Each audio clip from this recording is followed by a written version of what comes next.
Welcome to Benny's Stories, the home of timeless folk tales and powerful life lessons. Hit subscribe, tap the bell, and give a quick thumbs up. Now, let's dive straight into today's story. Amora's journey from Enugu to Lagos feels like a leap into another world. She grew up in a modest home, where values like humility, patience, and hard work were ingrained in her. Her widowed mother taught her never to bow to arrogance, but always to carry herself with dignity. When Amora receives a call to work as an assistant event planner at Chief Obinna's mansion for an upcoming high-profile charity gala, she sees it as a chance to lift her family from poverty. On the day of her arrival, Lagos greets her with the overwhelming noise of traffic, towering buildings, and endless activity. Her faded travel bag marks her as a village girl, but her calm poise tells a different story. At the mansion, she stands in awe of the marble floors, the chandeliers, and the endless rows of cars parked outside.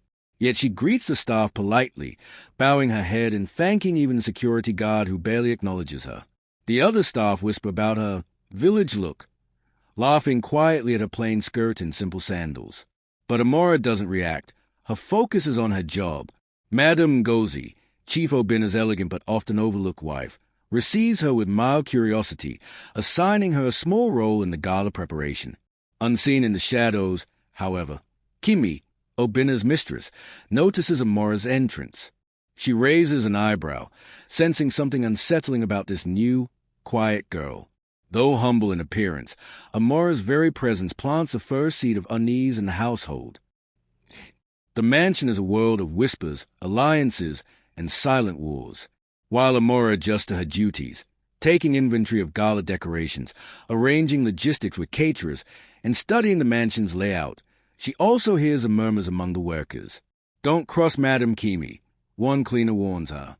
"She's a real madam here." Even the chief listens to her more than his wife, another adds. Amora quietly listens. She learns that Kimi, Chief Obinna's mistress, is bold, fashionable, and ruthless in asserting dominance. Though Ngozi is a legal wife, she is often sidelined during important functions. Kimi thrives in the spotlight, often parading around in expensive gowns and ordering staff as though she owns a mansion. Amora spends a day humbly completing tasks, but her keen eyes catch details others miss. The tension between Ngozi and Kimi, the way staff shrink in fear when Kimi storms in, and how Obinna avoids confrontations by disappearing into his study. That evening, as Amora finishes setting the tableware sample for approval, she overhears Kimi on the phone in the hallway. "This gala will prove once again that I run this house. Ngozi can sit in the corner if she likes." Amora's heart tightens. She realizes she has stepped into a battlefield disguised as a household. She says nothing, but her silence is sharper than words. Kimi doesn't know it yet, but the humble girl listening in the shadows will be her undoing. The next morning, Kimi arrives in dramatic fashion. Her Lexus Jeep halts at the gate, and staff rush out to open it. She steps out in a red designer gown, high heels clicking like a warning. Gold jewelry glitters on her neck and wrists. She doesn't acknowledge the greetings of the staff. Only their bowed heads matter to her. She strides into the mansion, heading straight for the living room, where Amora is quietly arranging fresh flowers. Kimi's sharp eyes catch sight of her. "Who is this?" she demands. "New event assistant, Ma," a steward explains nervously. Kimi smirks. "Another village recruit? Well, let's hope she lasts a week." From that moment, Kimi makes Amora a target. She criticizes her dress sense, mocks her accent, and assigns her impossible tasks. Yet Amora remains calm, answering politely without showing anger. This confuses Kimi. She is used to fear, not quiet resistance. Later, Amora watches Kimi in action, snapping at Ngozi, laughing too loudly in Obinna's presence, and positioning herself as a center of attention. For everyone else, Kimi seems untouchable. But Amora notices something few others see. When Obinna gently corrects her in public, Kimi's hand trembles slightly before she hides it behind her back. A crack in her armor. Amora tucks this observation into her heart. Humility, she realizes, can be sharper than pride. The gala approaches, and Ngozi is under pressure to ensure perfection. She reluctantly hands Amora a critical role, coordinating the seating plan and supervising decorations, a responsibility Kimi had hoped to control. Kimi laughs at the decision. This small girl, she will scatter everything. But as the day unfolds, Amora's diligence shines. She ensures the guest list matches security checks, arranges centerpieces with stunning simplicity, and even resolves a last-minute crisis when the caterer delivers the wrong wine. Her humility makes it easy for staff to work with her, and even suppliers begin to respect her calm authority. When Ngozi tours the arrangements, she is quietly impressed. "You are efficient," she admits, though she doesn't show too much approval in front of others. For the first time, the staff begin to admire Amora. Kimi, however, fumes. She storms into the hall and deliberately points out flaws in Amora's work. A napkin folded the wrong way, a flower slightly out of place. But the more she tries to embarrass Amora, the more obvious her pettiness becomes. The staff exchange glances. The mistress's grip is weakening. That night, in her room, Amora whispers a prayer. "God, keep me humble, but let my humility shine." The pre-gala rehearsal fills the mansion with laughter, music, and the shuffle of guests practicing entrances. Amora moves quietly in the background, adjusting lights and guiding servers. Kimi, dressed in a glittering gown, seizes every chance to flaunt her importance. At one point, she loudly mocks Amora's Igbo accent while the room falls silent. "Ngozi, where do you even find these villagers?" She can't even pronounce champagne correctly. Everyone laughs nervously, except Amora. She looks up, her dark eyes steady and calm. With quiet confidence, she replies, "Madam, I may not pronounce it like you, but I know how to serve it with respect. That is what guests will remember." The room freezes. For the first time, Kimi is the one embarrassed. Her cheeks flush as a ripple of approval passes through the staff. Even Obina, seated at the back, raises an eyebrow. Kimi's hands tremble slightly as she grips her glass. She forces a laugh, but inside, she feels something she hasn't felt in years. Fear. And Amora, the humble girl, has unknowingly delivered the first blow. The mansion buzzed with preparations as the gala drew nearer. Amora had gained unexpected respect from the staff, but her presence continued to disturb Kimi. That morning, Amora carried documents into Chief Obina's study, a room only a few dared to enter. Obina, a man in his early 50s with sharp features and a commanding presence, sat behind his mahogany desk. His reputation as a ruthless businessman preceded him, yet in private moments, his eyes betrayed weariness.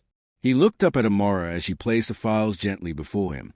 "Young woman," he said, his voice firm but calm, "you are different from the rest. Efficient, steady." Amora bowed slightly, surprised. She hadn't expected any recognition from the man who ruled Lagos high society. But before she could respond, the door creaked open. Kimi entered, her perfume arriving before her. Her smile faltered when she saw Amora standing there. "Oh, I didn't know you had company." Obina shifted uncomfortably. "She's handling the gala. She had questions." Kimi's eyes narrowed. "Is that so?" Her voice was sugar, but her gaze cut like glass. Amora excused herself quickly, clutching her notebook to her chest. As she walked away, she heard Kimi's voice sharpen. "Obina, do not let that girl get too comfortable in this house." For the first time, Amora felt the weight of Kimi's jealousy pressing fully against her. The quiet storm had begun. The next day, while organizing seating charts in the study, Amora noticed an unlocked drawer. Inside were files, contracts, financial statements, and bank receipts. One paper caught her attention. Large sums were being withdrawn under suspicious names. The handwriting looked familiar. Before she could study further, footsteps echoed. She quickly closed the drawer and pretended to adjust the flower vase. Ngozi entered, carrying a tray of tea. "Ah, Amora," Ngozi said softly, "you are always working." Amora smiled politely, but her heart raced. She wanted to warn Ngozi about the documents, but hesitated. Who could she trust in this household? Even Ngozi, though kind, often turned a blind eye to the chaos Kimi created. Later that night, Amora lay awake replaying the numbers in her mind. She suspected Kimi was involved, siphoning money through business rivals. But one question haunted her. If she revealed this, would anyone believe a humble planner over the glamorous mistress? The secret burned in her chest, a heavy truth that could either destroy her or save the mansion. With just a week left, the mansion became a hive of activity. Trucks delivered crates of imported champagne, tailors dropped off custom suits, and decorators worked day and night. Guests from across Lagos, politicians, CEOs, celebrities, confirmed their attendance. Amora, though assigned only to logistics, became the unseen pillar of the operation. She balanced accounts, supervised decorations, and soothed tempers when arguments broke out among the staff. Her calm nature made even the most stubborn supplier listen. One decorator told her, "Madam, you may be young, but you carry yourself like a queen." Kimi, however, grew increasingly paranoid. Every time she saw Amora being praised, her stomach knotted tighter. She called her best friend one evening. "This girl thinks she's clever. I will remind her of her place." That night, Kimi sat before her mirror, applying lipstick with shaking hands. For the first time in years, she wasn't sure she was still the most powerful woman in the mansion. Fear disguised as rage brewed inside her. And Amora, unaware, continued her humble service, unknowingly pushing Kimi closer to a breaking point. On the morning of the gala rehearsal, disaster struck. Amora opened her wardrobe to find her carefully prepared gown slashed and stained with oil. The only clue was a lingering scent of Kimi's perfume in the air. Tears welled up in her eyes, but she refused to let them fall. Instead, she reached for her mother's gift, a simple anchor gown folded at the bottom of her bag. It wasn't expensive, but it carried dignity. When she walked into the rehearsal hall, all eyes turned.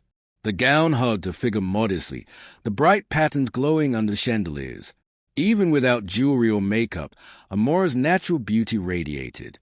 Kimi, standing at the front in a sequin dress, nearly choked on her own pride. She had expected Amora to arrive disgraced, but instead, whispers spread among the guests. "Who is that girl?" "She carries herself like royalty." Kimi's grip on her wine glass tightened until her knuckles whitened. Instead of destroying Amora, she had unknowingly highlighted her. The mistress's strike had failed, and the humble girl had turned shame into glory. The pre-gala dinner was a glittering affair. The mansion filled with senators, business moguls, and foreign dignitaries. Waiters weaved through the crowd carrying trays of champagne and exotic dishes. Amora, though busy coordinating staff, caught the attention of more than a few guests. Chief Obinna, watching her manage the evening with quiet authority, felt conflicted admiration. Kimi noticed his wondering gaze and rage boiled in her chest. Midway through the dinner, she could no longer contain herself. She stood, tapping her glass. "Ladies and gentlemen," she announced with a bright smile, "I would like to expose something." The whole fell silent. All eyes turned. She pointed at Amora. "This girl parades around as a maid planner, but let me tell you, she is not innocent. She is trying to seduce Chief Obinna, and she will soon take Madame Ngozi's place." Gasps echoed. All eyes shifted between Amora and Obinna. Amora's throat tightened, but she forced herself to speak. "I came here to work, not to destroy families. I respect Madame Ngozi and Chief Obinna too much to ever do such thing." Her voice was steady, her gaze unshaken, but the real damage lay in Obinna's silence. He did not defend her, nor did he deny Kimi's claim. His hesitation left a dangerous question hanging in the air. Kimi smiled triumphantly, thinking she had won, but as Amora stood tall, unbroken, several guests whispered among themselves. If she was guilty, would she stand with such courage? For the first time, Kimi realized her accusations might backfire, and deep inside, fear began to gnaw at her polished exterior. For years, Madame Ngozi had learned to live in the shadows of her husband's mansion. She was a legal wife, but Kimi's presence had dimmed her authority. Many times, she swallowed her pain in silence, retreating into charity work and prayer meetings. But recently, she had begun to notice something unusual. The new girl, Amora, moved about the house with quiet dignity that even Kimi could not shake. The staff respected her, the guests admired her, and even Obinna, though he said little, seemed to take notice. That evening, Ngozi called Amora into her private sitting room. The air smelled of lavender, and soft gospel music played faintly in the background. "My dear," Ngozi said, pouring tea for both of them, "tell me, how do you survive here? This house eats people alive, yet you walk calmly as if nothing touches you. Amora hesitated, but chose honesty. I only do my duty, Ma. I have no interest in power. But I see things, and sometimes I wonder if silence is enough. Ngozi tilted her head. Curious. What things? Amora didn't go into detail, but she hinted at the strange documents, the missing money, and the whispered deals. Ngozi's eyes sharpened. For the first time in a long while, she felt the stirrings of hope and a dangerous curiosity. Kimi's paranoia had reached boiling point. Every time she saw Amora, she felt her grip slipping. That afternoon, she hatched a plan. She summoned one of the junior staff, a nervous young steward named Colonel. Handing him an envelope thick with cash, she whispered, Tomorrow, you will slip this necklace into Amora's bag. When I call for an inspection, you will find it there. Do this, and you will never struggle again. Colonel nodded reluctantly, fear of Kimi overpowering his conscience. The next day, as planned, Kimi gathered staff and accused Amora of stealing her diamond necklace. Colonel pretended to search, then theatrically pulled the glittering piece from Amora's handbag. Gasps filled the hall. See! Kimi shrieked, pointing. This is the kind of thief we are harboring. Amora's face went pale. Her knees weakened, but she stood tall. I did not take this. The staff looked at one another nervously. Just then, Madame Ngozi stepped forward. She walked over to Colonel, her sharp eyes boring into him. Did you check every bag, or just his? She asked coolly. Colonel stammered. His hands trembled. The guilt was too much. I was told to... Before he could finish, Kimi snapped. Enough? He found it in her bag. That's all that matters. But the room no longer believed her fully. Doubt had been planted, and Ngozi's piercing gaze made Kimi shift uncomfortably in her seat. Amora had survived the trap, but Kimi was far from finished. One evening, while checking lighting arrangements in Obina's private study, Amora overheard muffled voices. She froze, realizing Kimi was inside, speaking on the phone. Don't worry, Kimi whispered urgently. I've got Obina's documents. By the time the gala ends, his competitors will already have the contracts. He won't know what hit him. Just make sure my account is credited. Amora's heart pounded. The mistress wasn't just jealous. She was betraying Obina, selling secrets to his rivals. Her instinct was to burst in, but she forced herself to stay quiet. Slowly, she stepped back, her mind racing. If she revealed this recklessly, Kimi could destroy her before anyone believed her. She needed proof. That night, Amora cried silently into her pillow. She had come to Lagos for honest work, not to be caught in webs of lies and betrayal. But she knew one thing.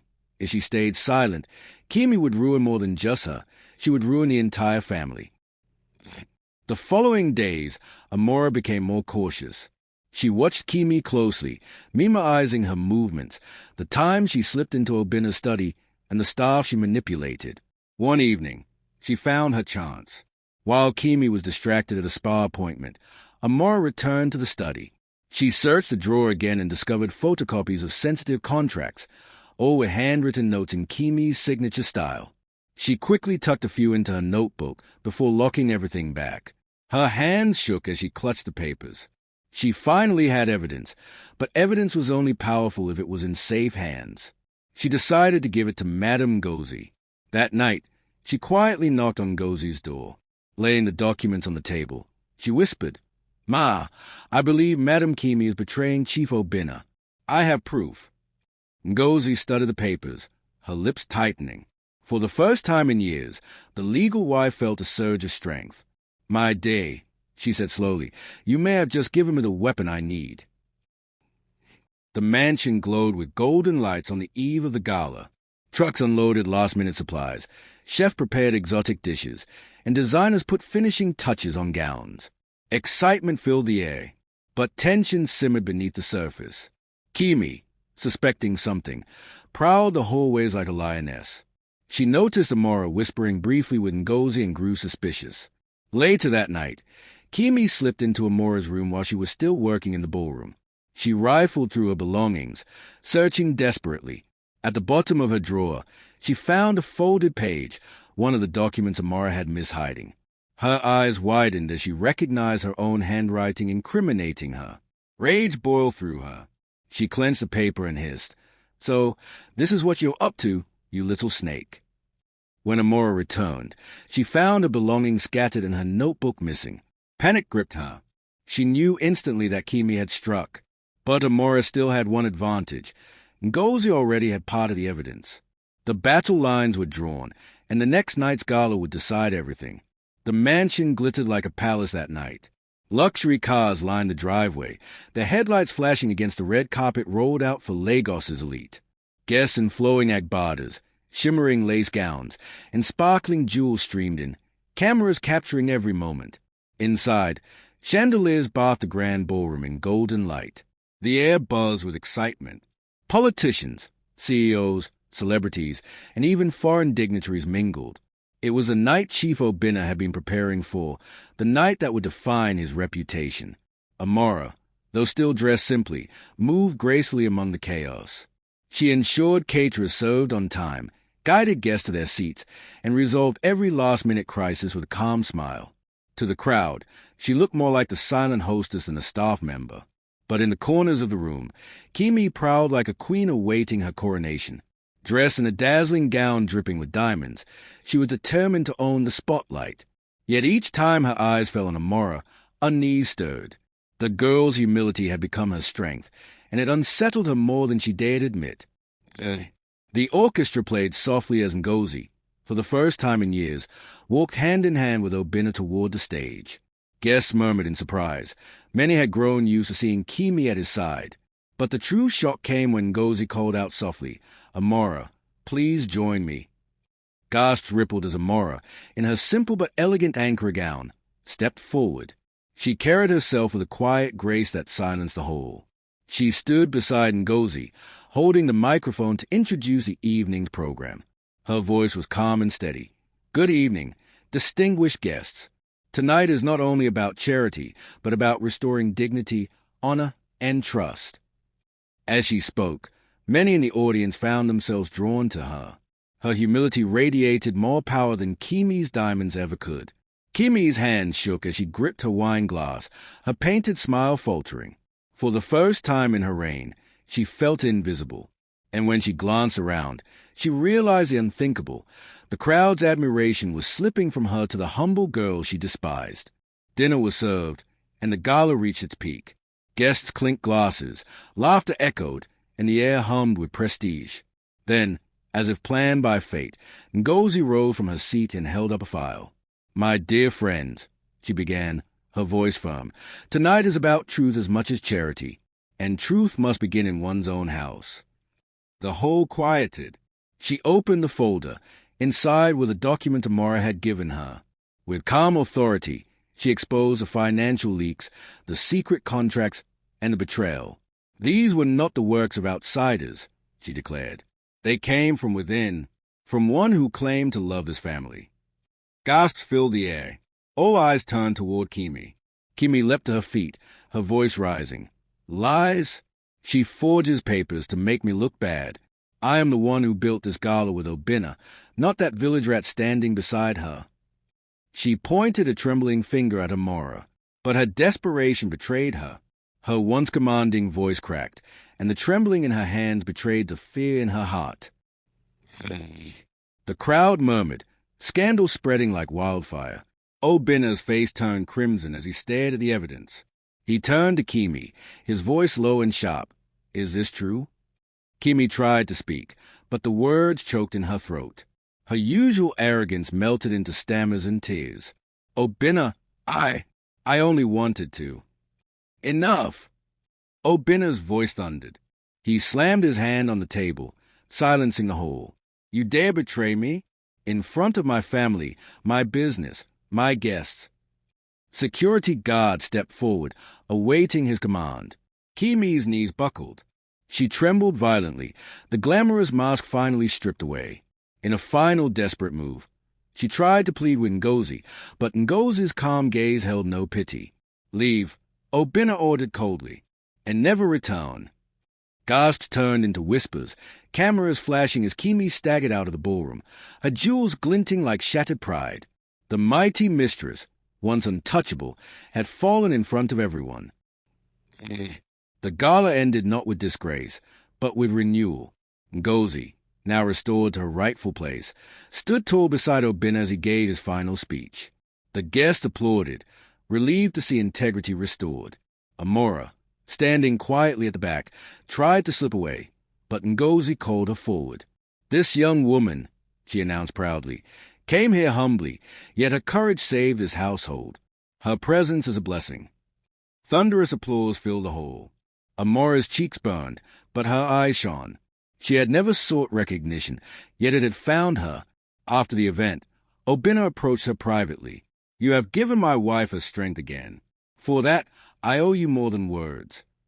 Amora bowed deeply. "I only did what was right, so..."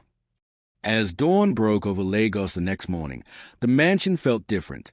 The fear and arrogance Kimi once ruled with had vanished. In its place, humility and dignity quietly reigned. Amora, the girl who entered with nothing but her grace, had left a mark no one could erase. She had made the Mistress tremble and restored honor to a broken home.